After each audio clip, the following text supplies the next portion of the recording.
Hola, soy Concepción Madrigal Mejía y estamos en el Aula Santillana para platicar acerca de la inclusión en el aula.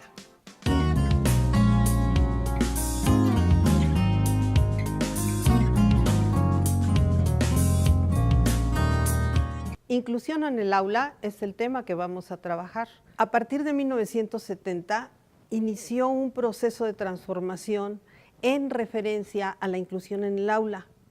Al principio, los chicos eran excluidos. Como pueden ver en el primer esquema, en la parte superior, están una serie de niños y aquellos que tenían alguna situación problemática eran excluidos, sacados totalmente del aula. Después, conforme a los diferentes cambios en los programas, empezó a haber un trabajo con la situación de las escuelas de educación especial o de educación indígena, en la que no se incluía a los niños en las escuelas normales, sino que se les segregaba en escuelas que estaban totalmente fuera del ámbito escolar. Después, pasados los años, se empezó a pensar en la integración. Había que integrar a los niños dentro de las mismas escuelas, entre comillas, normales, y esos alumnos eran puestos dentro de las escuelas, pero en un salón diferente. En la actualidad estamos hablando ya de inclusión. Esto es, los chicos están incluidos dentro de la escuela, están integrados en ella, pero además incluidos en todas las aulas que corresponden a la escuela normal. Tienen ahí algunas características de los sistemas. La exclusión, en la parte superior tienen la definición de lo que es exclusión, segregación, integración e inclusión. En la parte inferior, en cada una, podemos ver una explicación de cómo se efectúa esa selección. En el caso de la exclusión es totalmente elitista. En el caso de la segregación es acoger pero dejar fuera. En el caso de la integración es está pero apartados. En el caso de la inclusión se respeta más la dignidad de los chicos, de los alumnos, de tal manera que es un respeto hacia la dignidad de los seres humanos. Un ejemplo muy elocuente de lo que es la inclusión y la integración está en un relato que se llama La Asamblea en la Carpintería. Les relato brevemente. Está una carpintería, están todas las herramientas y se reúnen y de repente el martillo dice: yo soy el presidente porque yo soy el que llevo el mando. Y entonces todos los demás le dicen: no, porque tú siempre estás golpeando y eres muy duro. Y entonces dice el martillo: yo acepto, pero que saquen al tornillo, porque el tornillo le da vueltas a todas las cosas y hay que estar duro y duro y duro para que se logre hacer. Y el tornillo dice: acepto, pero entonces exijo que se saque a la lija, porque es bien áspera, siempre está protestando, siempre se está enojando. Y entonces la lija dice: está bien, acepto, pero quiten a la regla, porque todo lo quiere medir y quiere que se haga a su medida. En ese momento llega el carpintero, toma sus instrumentos y de un trozo de madera hace con el martillo, el tornillo, la lija, el metro, va haciendo un hermoso mueble. Cuando termina el carpintero, sale. Y entonces vuelven a reunirse todas las herramientas y empieza ahí el serrucho a decir: ven, compañeros, cómo de las cualidades de cada uno de nosotros el carpintero supo aprovecharlas y logró hacer que pudiéramos construir entre todos un hermoso mueble. Eso es lo que hay que hacer, incluirnos todos para poder trabajar en conjunto y lograr cosas hermosas. Eso es precisamente la idea de la inclusión. La inclusión, lo ven ahí, es un movimiento orientado a transformar los sistemas educativos para responder a la diversidad del alumnado. Los alumnos son diversos, los chicos pueden tener diferentes características, pero si el maestro es capaz de integrarlos, de unirlos y de incluir a todos a partir de una situación razonada, seguramente tendremos una escuela inclusiva. Habría que cuestionarnos, ¿es factible generar procesos de enseñanza y aprendizaje en el aula donde puedan aprender todos los estudiantes juntos, independientemente de sus peculiaridades cognitivas, culturales, éticas, étnicas, religiosas, de cualquier clase? Las diferencias lo que hacen es darnos oportunidad para que el chico aprenda, para que podamos establecer situaciones de aprendizaje que sean realmente oportunas y adecuadas. Porque lo importante de las personas en la escuela es lo diferente, no lo igual. Lo que nos enriquece es la diferencia. Y eso nos da oportunidad para ser mejores. ¿Qué es entonces la educación inclusiva? Tienen ahí una definición. El propósito de esta educación es permitir que los docentes y los estudiantes se sientan cómodos ante la diversidad, que puedan sentarse junto a un niño que sea migrante, que sea de otra situación económica, que tenga alguna deficiencia, que haga algo que a mí me falta y a ti te sobra. Y entonces se perciben como personas que tienen oportunidades para enriquecerse a partir del otro. Estos dos enfoques, el de integración, que ya decimos que es un poco anterior, y la inclusión tiene principios muy específicos. Tiene que haber una inclusión social y académica para que los alumnos que están dentro del aula sean capaces de responder a las necesidades.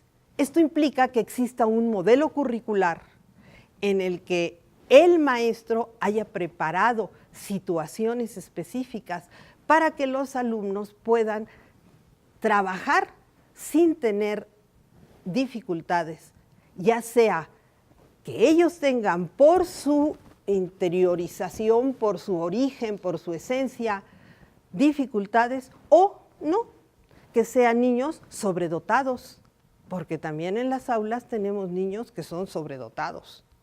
Esa diversidad es lo que nos enriquece. ¿Qué implica una escuela inclusiva?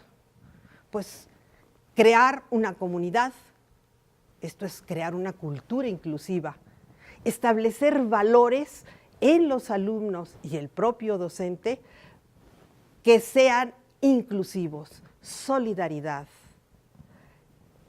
justicia, prudencia, verdad, todos estos valores que hacen que el otro se acerque a uno. Hay que elaborar también políticas inclusivas, organizar un apoyo, desarrollar una escuela para todos en los que se atienda la diversidad de cada uno. Desarrollar prácticas inclusivas implica que el docente orqueste el aprendizaje, movilice recursos. No es el maestro que llega a dar la clase, es el grupo junto con el maestro que realizan acciones, realizan actividades que permitan movilizar los conocimientos que los chicos van teniendo. ¿Cuál es la diferencia entre integración y inclusión? Véanlo muy claro ahí. En la integración se compite, en la inclusión se coopera. Hay una gran diferencia entre que los chicos se sienten a competir o se sienten a cooperar. Porque entonces se fortalecen esos valores de la solidaridad, del respeto, de un sentido de comunidad, que se valoren las diferencias. Yo soy muy bueno para el dibujo, yo valoro que mi compañero sea muy bueno para el dibujo porque yo soy negado. Bueno, pues entonces, aprovéchalo. ¿Qué haces para aprovecharlo? Pues reúnes a los muchachos. Eso hace que unos a otros se vayan enseñando y mejoren todos. Esto requiere de parte del maestro una investigación reflexiva. Esto implica que investigue nuevas estrategias, nuevas formas de enseñar, que las reflexione y las aplique a las circunstancias de sus alumnos. ¿Cómo atendemos esa diversidad de los alumnos?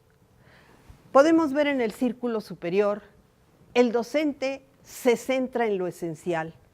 No tenemos que centrarnos en lo que el alumno es güerito, simpático, latoso, no, sino que es lo esencial que tiene cada uno de esos alumnos. ¿Cuáles son sus habilidades? ¿Cuáles son sus cualidades?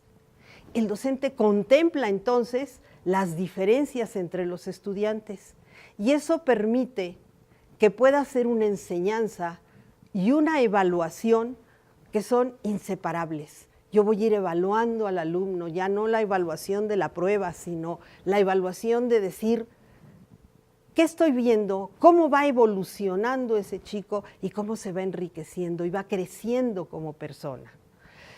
Además, para poder hacer esa inclusión, el docente tiene que modificar el programa. No quiere decir esto que voy a quitar los contenidos, sino voy a buscar la forma de que esos contenidos yo los vaya haciendo en un proceso que vaya haciendo que el alumno saque de él productos, que se vuelva productivo. Fíjense cómo algunas palabras que he empleado son situaciones de vida. Quiero un ser humano productivo cuando sea adulto. Enséñalo a ser productivo porque está dando algo de sí, está sacando, está poniendo de él lo que debe ser. Cuando todos estos estudiantes participan en tareas adecuadas que el docente hace para ellos, que el docente prepara estrategias, entonces todos los estudiantes y el docente colaboran en el aprendizaje. Eso es un aprendizaje colaborativo, no que los muchachos colaboren unos con otros, sino que el docente sea el que está siendo el orquestador de quien va a dar la clase. El docente, por lo tanto, tiene que equilibrar los ritmos del grupo y de cada uno de los individuos. Es mucho trabajo, sí es cierto, pero eso no implica que la satisfacción al final de unos, los alumnos, y de otro, el docente, hagan que sea fructífera esa actividad. El docente y los alumnos trabajan juntos y esto hace que se haga un método flexible. ¿Cómo hacemos una educación inclusiva? Tenemos que tener una organización del aula. Esto quiere decir que tiene que tener unas claves pedagógicas de tal manera que el profesor, basado en los conocimientos, en los estudios que ya tiene, pueda estructurar ciertos elementos que le permitan crear dentro del aula un clima inclusivo. Y un clima inclusivo se hace no con un maestro que viene, prepara su clase, la da y se va, sino los alumnos, el aula está siendo inclusiva porque hay elementos que atraen al chico, que lo hacen estar y sentir dentro de un agrupamiento y sobre todo como en familia. Ese agrupamiento requiere estrategias que estén distribuidas y organizadas de tal manera que el aprendizaje de los alumnos sea adecuado. ¿Qué tiene que hacer el maestro? Pues planificar. ¿Cómo? Planificar para lograr que la enseñanza sea diferenciada. Esto es, yo tengo alumnos que son muy buenos para la poesía o para la lectura. O sea, en concreto, son buenos para español porque tienen habilidades, porque en casa han tenido oportunidades. Y llega un niño a nuestra escuela que está siendo incluido en nuestro grupo y este niño viene de una región en la que no se ha ocupado para nada, viene del campo, viene de otros lados y tiene otras experiencias. Y para él la poesía no tiene ningún sentido, es espantosamente aburrida. ¿Qué pasa cuando sentamos juntos a un niño que está apasionado por la poesía y otro que no le gusta? Si logramos que se integren como equipo, ese niño va a influir en el otro y el otro le va a platicar que en el campo, que los pajaritos, que lo que él hacía, cómo cultivaba la tierra. Y a lo mejor su compañero empiezan en ese conjunto a hacer algo. Apasionadamente lo que habla el niño por su experiencia, el que viene del campo, le infunde al niño el conocimiento que no tiene porque él vive en la ciudad. Y el niño que vive en la ciudad y que le encanta la poesía, a lo mejor juntos logran crear una poesía. Esto es integrarse unos con otros, aprovechando las habilidades.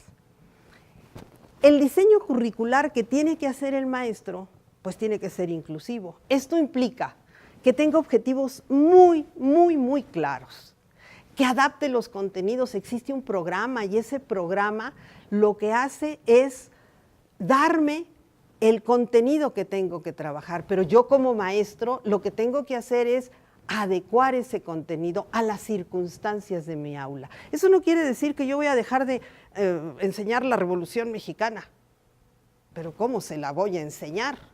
Pues voy a pensar cuáles son las características de mis alumnos, cómo los voy a organizar en el salón de clase, de tal manera que esos contenidos estén adaptados y el chico se siente apasionado. Les comento un ejemplo. En alguna ocasión un maestro estaba hablando de lo que era el descubrimiento de América. Y lo hablaba así, planito. Don Cristóbal Colón venía en sus carabelas y entonces llegaron y vieron la tierra y entonces Rodrigo de Triana gritó tierra a la vista. Y los niños, uno sacaba el papelito, otro le picaba al otro, porque el maestro no estaba apasionado. Platicando con el maestro le dije, ¿sabes qué te falta? Te falta que le des pasión a lo que estás haciendo. Imagínate que les estás contando a los muchachos y de repente le estás platicando así planito como tú hablas, pero de repente gritas, ¡tierra a la vista! El que no esté atendiendo va a voltear. Y eso los va a hacer que se metan en el tema. De ti depende, maestro. De ti depende que hagas las adaptaciones a los contenidos de tal manera que el chico se meta en lo que tú estás haciendo. ¿Qué tienes que hacer? Una buena metodología. Y una metodología que implica que tengas estrategias, que tengas juegos, que tengas cosas que sean realmente importantes para él. Que lo metan en el tema, pero que además lo haga jugando. Los chicos quieren jugar, los chicos quieren, en secundaria especialmente, los chicos quieren hablar de lo que les interesa, de sus sentimientos. ¿Qué diferencia será hacer un juego de matemáticas en el que estemos hablando de alguna circunstancia que pasa en la vida cotidiana? Ponemos un ejemplo, se está hablando mucho de estadísticas, del huachicoleo, de diferentes cosas que ocurren en nuestro ambiente. Y empezamos, vamos a dar estadística, pues, ¿qué les parece si averiguamos cuántas personas, cuánto han intervenido en esto, qué podemos hacer, cuáles serían las situaciones que podrían solucionar ese problema? Con eso estamos logrando que el chico se vuelva propositivo, que se interese por la vida en la que está haciendo, pero que le busque soluciones. Somos muy dados a plantear problemas, pero no somos buenos para dar soluciones, y soluciones positivas. Entonces, esa metodología es la que tiene que usar el maestro, buscar la forma de hacer que su grupo se meta en lo que ustedes quieren hacer. y después evaluar, pero no evaluar con un examen. Vamos a evaluar simple y sencillamente en cada movimiento de los alumnos. ¿Qué tenemos que tener? Una de dos, o buena memoria o una buena libreta en la que uno va poniendo las notas y después dedicar, después de clase, un rato a ir poniendo las observaciones que van a permitir que yo conozca más a mis alumnos y eso me permita ir modificando mis metodologías para hacerlos más inclusivos unos con otros. Las adaptaciones curriculares las tengo que hacer en nivel del aula. A lo mejor este tema no conviene hacerlo dentro del aula, pues entonces me salgo al patio y lo hago. Pero es que en la escuela al director no le gusta que yo me salga al patio. Bueno, pues es que depende de cómo organices. Si lo sacas como caballos locos, pues no, eso no funciona. En cambio, si tú le das una estructura a ese trabajo que vas a hacer fuera del aula, hasta los demás podrían interesarse. Debe ser también las adaptaciones individuales, de tal manera que aquellos chicos que tienen ciertas carencias, ciertas faltas de ambiente, pongamos, hay chicos que son muy complicados, especialmente los chicos de secundaria, tienen una situación en la que empiezan a reflejar las situaciones que viven en su casa. Y hay una rebeldía. Si yo lo hago parejo, obviamente algunos chicos responderán a ello. Además, algunos chicos son visuales, aprenden viendo. Otros son auditivos. No les importa tanto ver, escuchan y ya aprenden. Y hay otros que ni son visuales, ni son auditivos y tienen que hacer, son kinestésicos. Esos chicos, yo tengo que preparar elementos de cada uno de esos alumnos para que se integren y adquieran lo que quiero que aprendan. Pero además, ese buscar el tipo de aprendizaje que tiene el alumno va a permitir que ellos puedan integrarse. Finalmente, los criterios y pautas para abordar esos temas. ¿Qué criterios voy a usar? Pues precisamente el conocimiento que tengo de mis alumnos, más toda mi experiencia docente, más toda la teoría que aprendí cuando estudié la asignatura que estoy dando, eso lo conjunto y logro hacer una adaptación curricular que sea inclusiva para todos, que integre yo a todos los alumnos. Recuerden que hay alumnos que tienen situaciones sociales, que vienen de ambientes totalmente diferentes. No tenemos alumnos que vienen solos de un solo ambiente, sino son de diferentes procedencias. Pues eso es lo que el maestro tiene que aprovechar. ¿Es difícil? Sí. ¿Es imposible hacerlo? No. ¿De qué depende? De que cada uno de nosotros, los maestros, hagamos que nuestros alumnos se sientan en casa y vengan gustosos a la escuela porque van a lograr estar en un ambiente que sea totalmente inclusivo. Esta es una idea de Eduardo Galeana, porque todos somos iguales, no importan nuestras diferencias, no andar, ni ver, ni escuchar, ni sentir. Eso no es una limitación. La limitación es no tener una oportunidad de ser mejor, de poder lograr cuando salga de la escuela, poderse incluir en la sociedad. Esto es una educación inclusiva, hacer que el chico salga a la vida y salga con todas las capacidades, todos los valores, toda la estructura para poder tener la oportunidad de vivir en una sociedad que pretende ser inclusiva. La estamos construyendo, no es así nuestra sociedad. Hagamos la oportunidad para que nuestros chicos puedan volar con alas. Una recomendación que creo que les sería muy útil sería que vieran una película que se llama Estrellas en el cielo. Habla de un chico de educación especial. Pero si ustedes ven toda la estructura que se presenta en esa escuela, van a entender claramente qué cosa es una escuela inclusiva, una escuela de un maestro que es capaz de mover a todos sus compañeros porque tuvo el interés de incluir a un niño que tenía problemas. Véanla, es buena, vale la pena. Esto fue Inclusión en el Aula. Soy la profesora Concepción Madrigal y acompáñenos en la siguiente emisión.